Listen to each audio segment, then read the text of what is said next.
Assalamu alaikum rahmatullah. Today is the day of Jumma Mubarak. It's a weekend Eid for the Muslims.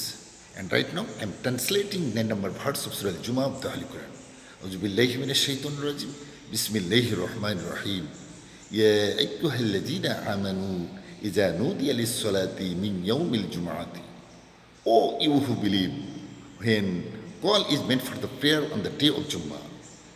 হে মুমিনগণ, যখন জুমার দিনে নামাজের জন্য আহ্বান করা হয়, ফাসআউ ইলা যিকরিল্লাহি ওয়া জারুল বাইআ, then hasten to remembrance of Allah and leave the business. তখন দ্রুত আল্লাহর স্মরণে ধাবিত হও এবং বেচাকেনা বর্জন করো। যালিকুম খায়রুল লাকুম ইন কুনতুম তা'লামুন, that is better for you if you know, এটাই তোমাদের জন্য সর্বোত্তম যদি তোমরা জানো। সাদাকাল্লাহুল আযীম।